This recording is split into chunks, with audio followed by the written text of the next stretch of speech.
Hollywood. I took my kids to Dollywood and getting blown up everywhere. You're trending Australia. You're banned from Australia. Your visa's being banned. Do you want to comment? I mean, literally, it was unbelievable.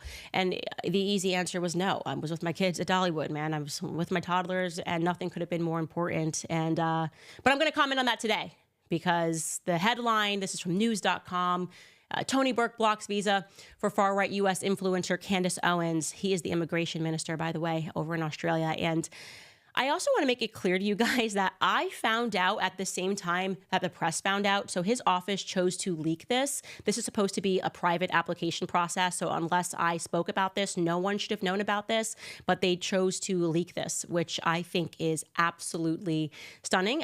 But listen, like I've been kind of stunned throughout this entire process, obviously, because Tony Burke, before we had even applied for a visa, said that if she applies, we're going to reject it. And I just am very interested in the process, I guess, just what goes on in this country, which is supposed to be, supposed to be a free country, I assume. But I guess the immigration minister can unilaterally make these sorts of decisions.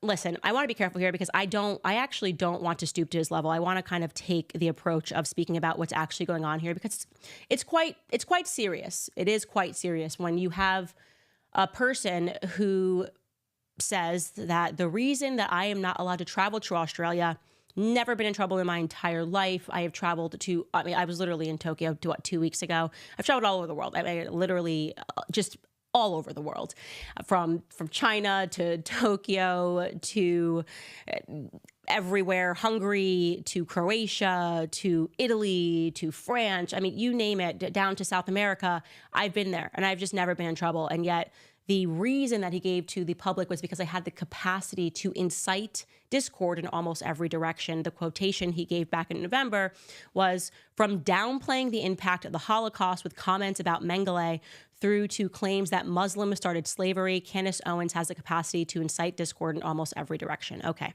So of course that's just not true. And one of the things that's really remarkable is when you see people writing these articles about things that I allegedly said, they all keep saying the ADL says she said this. So they're talking about a Zionist organization that says that she said this. I guess none of them can fact check that themselves.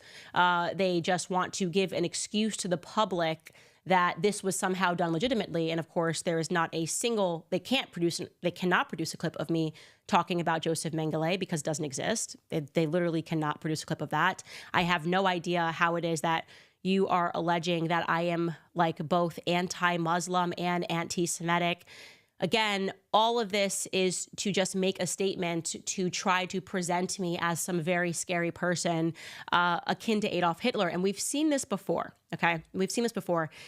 I always talk about the Hitler hoax. When you get to the point where people start saying or trying to make you believe that there is someone out there that supports Adolf Hitler, like they got on a stage and they got up and they were like, Joseph Mengele is great and Hitler's great, you know that you are dealing with someone who is intentionally lying. And a perfect example of that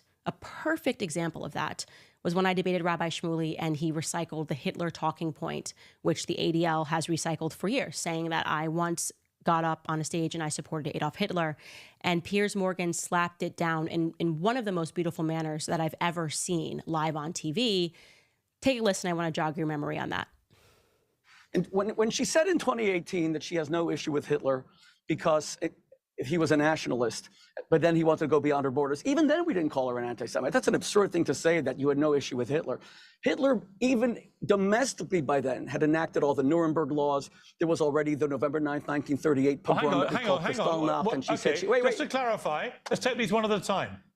What do you believe she said about Adolf Hitler in the clip you're talking about? She said that there was no issue with Hitler except for the fact that he went beyond his borders. If he was a nationalist, that would have been enough. Let me play the clip. It's domestic. No, but even that, no, but my point is, no one called her. My point is, in the interest of fairness, I'm going to play the clip so that viewers who've never heard it can hear what actually got said. Yeah, I agree. I actually don't have any problems at all with the word nationalism. I think that it gets, the definition gets poisoned by elitists that actually want globalism. Globalism is what I don't want. So when you think about, whenever we say nationalism, the first thing people think about, at least in America, is Hitler. You know, he was a National Socialist, but if Hitler just wanted to make Germany great and have things run well, okay, fine. The problem is that he had dreams outside of Germany. He wanted to globalize. He wanted everybody to be German, everybody to be speaking German, everybody to look a different way. That's not, to me, that's not nationalism.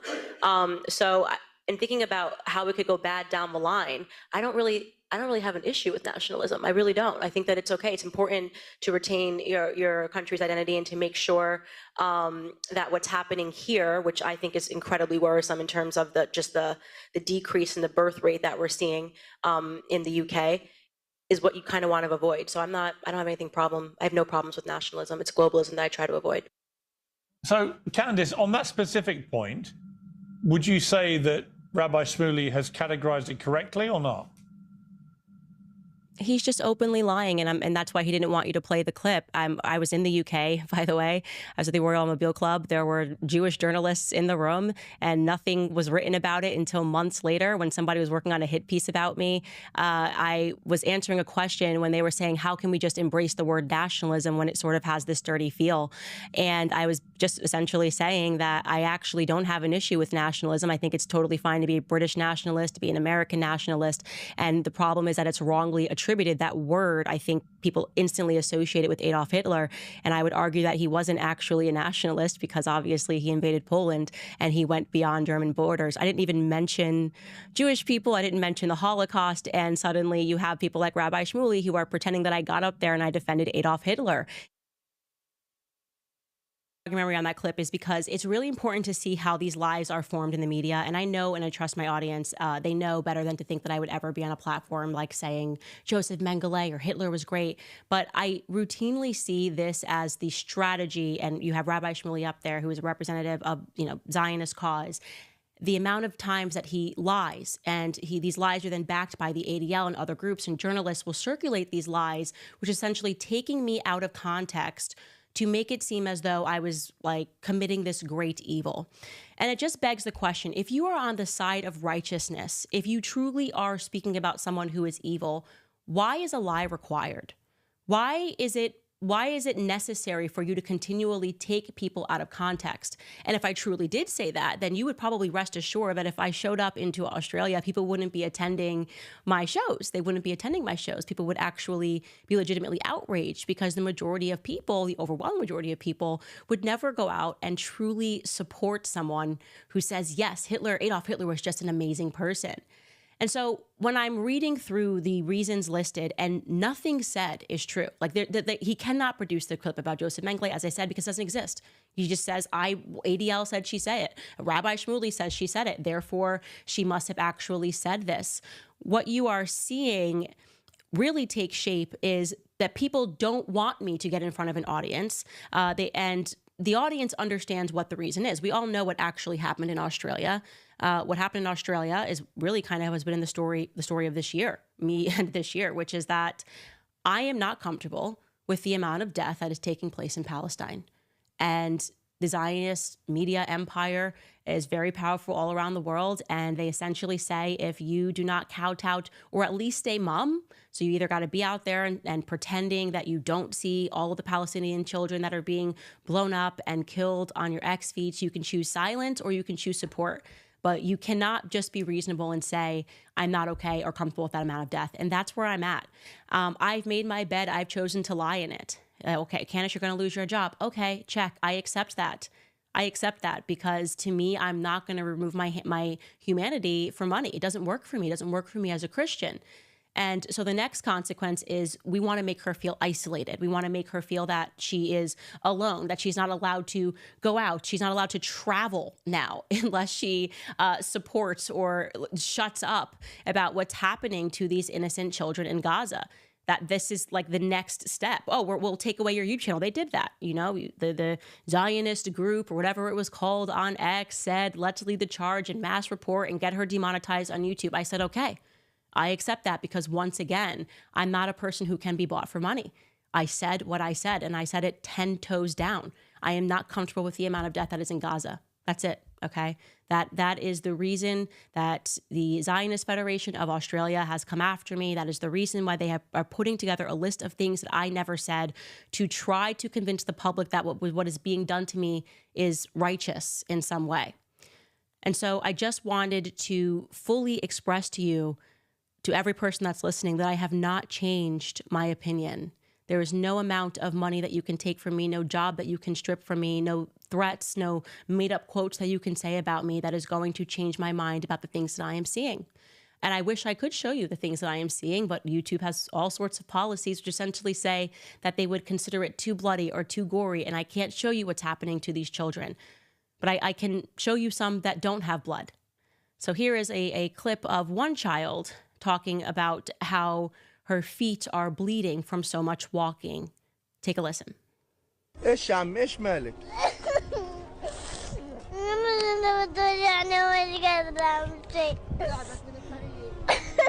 من ايش تبتي؟ عشان من أعرف من أنا دم وتنزل كل يوم من دم. وين رجلك؟ وين رجلك مليانة دم؟ فيها دم يعني أنت تعبانة من المشي؟ بعرفش وين احنا رايحين. يلا ربنا مساعد إن شاء الله. ربنا مساعد. I have seen children starving. I have seen children with their limbs missing. I have seen more children crying than I would ever care to see. Here's another child crying in fear as he carries his own baby brother while fleeing a bombardment. Take a listen. وحياة ربي خايف وحياة ربي بشيلي نفس والله بدي أروح. And here is an 11-year-old Palestinian girl crying, saying that she just wants her legs back after they have been blown up. Take a listen.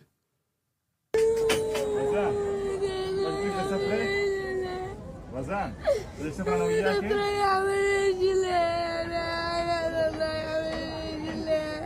خلاص قولي يا رب قولي يا رب خلاص. إن